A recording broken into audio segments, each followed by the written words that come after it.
G'day, it's Giumelli here, back in the workshop for Kondinin Group and here in Forbes Machinery Warehouse.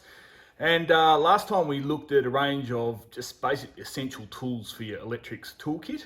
I thought we'd look at the consumables that you might need today, and I'll probably run through in order of what I think is the most important. So starting with, I have this little tackle box here, and it's just chock full of various crimp connectors and a few other bits and pieces. I find that ring connectors are very handy if you're ever installing something that's got to go onto, say, battery in a vehicle. I really prefer these shielded style spade terminal connectors. They're just a little bit less likely to short out on something compared to these open style ones. One thing you can look for is butt joiners like these, which actually have heat shrink on the outside, as compared to these ones here, which are just plain vinyl covered. In here, I've also got Scotch locks. I've got some terminal like screw down connectors. One of the more unusual things I've got in here are these 3M Scotch locks.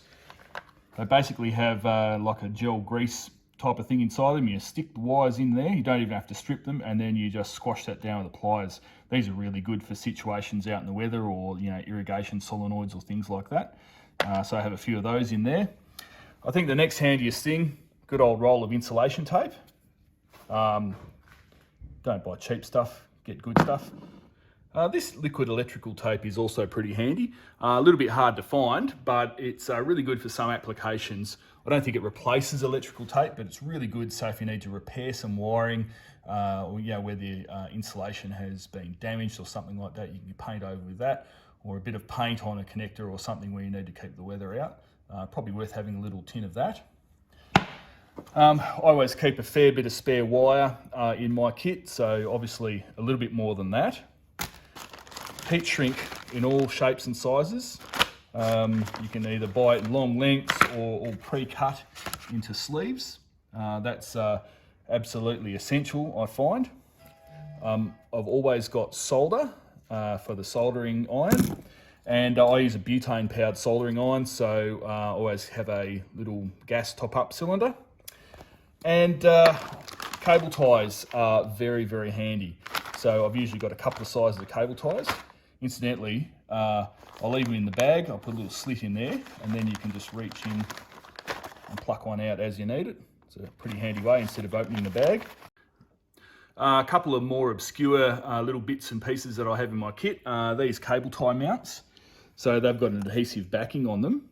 Sometimes you want to tidy some wiring up and you've really got nowhere to attach your cable tie. So you can stick those down, you pass the cable tie through, wrap around, zip it up.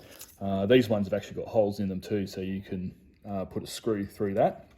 Or you can go the whole hog and actually buy these proper screw down cable mounts. They're actually not really that expensive, but probably worth having. Then a few other things on the wish list. These self-soldering connections, they're pretty handy actually. And if you've got a gas-powered soldering iron, like the one in the previous video, basically twitch your wires together, slide one of these sleeves over, and you just shrink the heat shrink down using a heat source. And that is a very low temperature melting solder, so that will actually melt and secure those two wires together. That's an example there of one of those self-soldering connections that we've just played a bit of a flame over there until that solder's melted. Then there's a few other bits and pieces.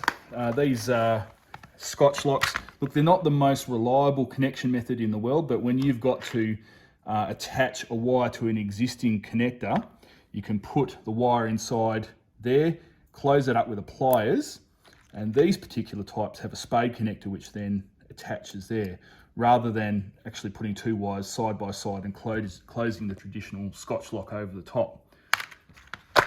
And then I also usually have a kit of various other bits and pieces, fuses, globes, you name it. So it's a little bit depleted at the moment, but that usually goes with me with all the other bits and pieces.